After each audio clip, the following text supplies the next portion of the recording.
Hello, everyone, and welcome back to another one of our 2022 team recap reviews. I will be hosting this episode. I'm Zachary Bell here at Running on Scuffs, and this episode we are going to be recapping Joe Gibbs Racing, a team that had a very up and down season, disappointing for a lot of it, in my opinion, as a Joe Gibbs Racing fan. But let's dive right in. We're going to start with the one who performed the worst this year, at least on the points standing-wise, and that's Martin Truex Jr. He ended up finishing 17th in points with no wins, 4 top 5s, 15 top 10s, and a 15.9 average finish. There weren't very many highlights from MTJ's season. Obviously, he was winless and missed the playoffs. That is his low light. He was close, though. This was not a driver who was out to lunch the entire season or anything. He was seemingly the unluckiest driver in the garage. Several races come to mind that he could have won, including but not limited to that Darlington playoff race right there at the beginning of the year. Gateway was another one he could have won. New Hampshire, possibly. But we're going to move on to 13th in the points, and that's a driver who finished 13th in points, and that's Kyle Busch. He had 1 win, 8 top 5s, 17 top 10s, and a 16.7 average finish. Kyle Busch's lone win came at the Bristol Dirt Race, and as I would think he would even describe it, as he backed into that one after Tyler Reddick and Chase Briscoe took each other out at the finish. Kyle finished 13th in the points and was immediately eliminated from the first round of the playoffs after having 2 engine failures at both Darlington and Bristol, the night race. Busch rebounded a little bit towards the end of the season with a couple of strong runs, but he did have the abysmal Martinsville performance where it seemed like his entire team appeared to give up, and he finished 6 laps down in Martinsville on raw speed.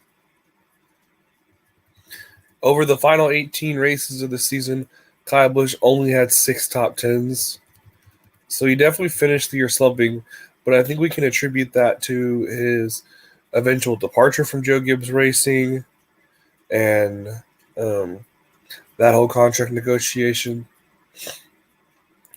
Now we're going to turn the page to, I would suggest a much brighter spot for Joe Gibbs Racing, and we're going to talk about Denny Hamlin.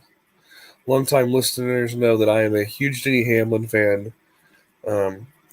Denny's season, he ended up finishing 5th in the standings, 2 wins, 10 top 5s, and 16 top 10s, and a 15.5 average finish. So there are quite a few highlights for a season that started off very, very poorly for one Dennis. Denny Hamlin had a worse finish of 13th in the playoffs and was top 10 in 9 of the 10 races. He statistically was the best driver over the entire 10-race playoffs. Lowlights for Denny Hamlin's season included that he only had 4 top 10s over the first 18 races.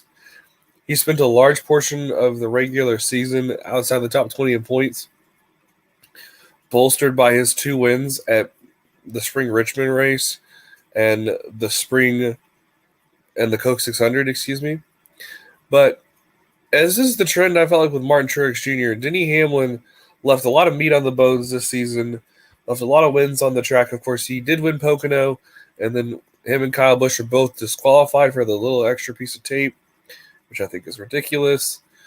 There was the second Richmond race where they had slow pit stops. He could have won the fall Martinsville race, except they had slow pit stops. He could have won Darlington in the fall, except he didn't move Eric Jones.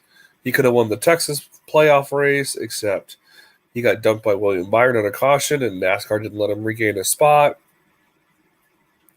Several different races that changed Denny Hamlin's season, but nevertheless, he rallied for a top 5 points finish. And overall, obviously missing the championship 4 is not something you tolerate very well at Joe Gibbs Racing, but there's only 4 spots. Logically, like, it's almost impossible to get 2 of your drivers in the championship 4, and even more than that. So a 5th place finish to rally from that, from where Denny Hamlin's season started, I would call a massive success. So we're going to move on to the one Joe Gibbs Racing driver who did make the championship 4, and that's Christopher Bell. He ended up finishing 3rd in the standings. He had 3 wins this season, 12 top 5s, 20 top 10s, and a 13.8 average finish.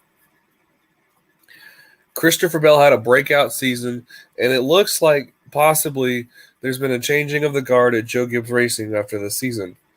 With Kyle Busch's departure, Martin Truex's inching towards retirement, it seems like it officially looks like this is Christopher Bell's got at least a seat at the table on this team now.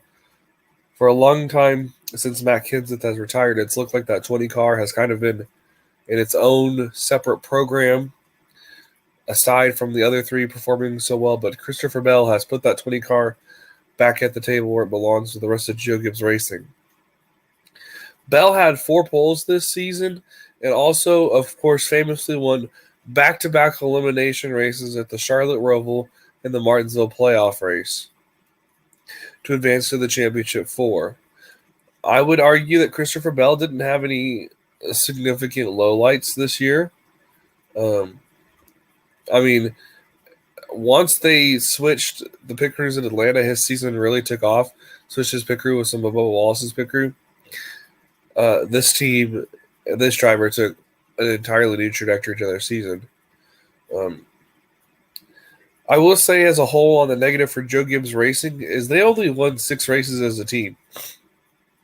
Mind you, this is a team that back in 2019 set the NASCAR record for most wins in a 36-race season, where they won 19 races, over half the schedule. So this was quite a big change for Joe Gibbs Racing, I would say. And I would argue that they didn't quite have a grip on the next-gen car this year. Moving on to major penalties and stories surrounding this team. Denny Hamlin's crew chief Chris Gabehart was suspended for 4 races for a loose wheel in the spring. The loose wheel was at Dover, and it was essentially suspended the entire month of May and part of June. He didn't return until Nashville.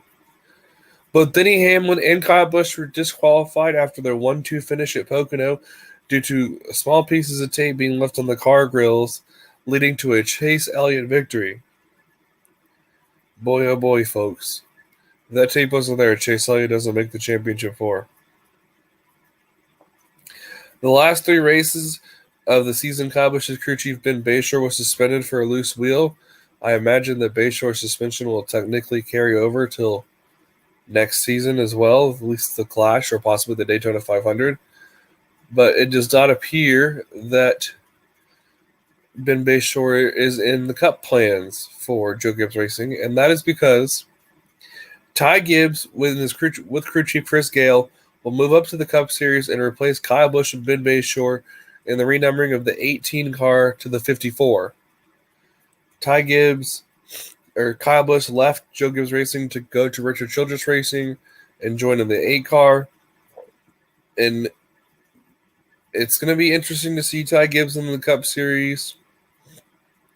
Certainly some of his actions on the track of the Xfinity Series have left a sour taste in a lot of drivers' mouths amongst all of NASCAR's levels, but I think especially in the Cup Series. And I think another question is with Coy Gibbs tragically passing away at Phoenix after Ty Gibbs won the Xfinity Championship in Phoenix that night, or overnight that night. There is a bit of a direction that this team has to go.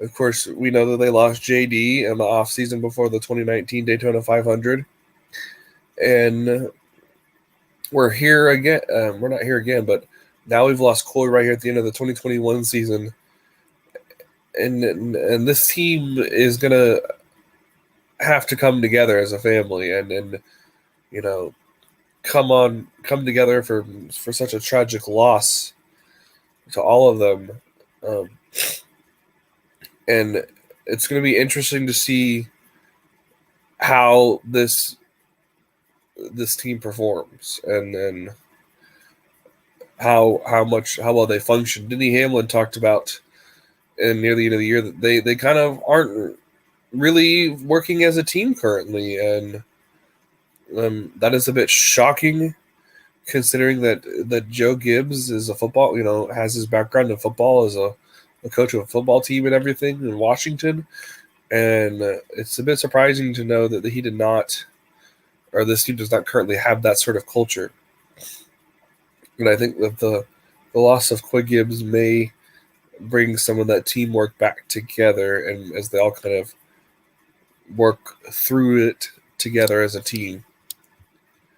With that being said, I am excuse me, I apologize. That is all we have on Joe Gibbs Racing, and we are moving on to our next episode. It's going to be Dan Foster recapping the one and only Trackhouse Racing. And thank you, and have a great day.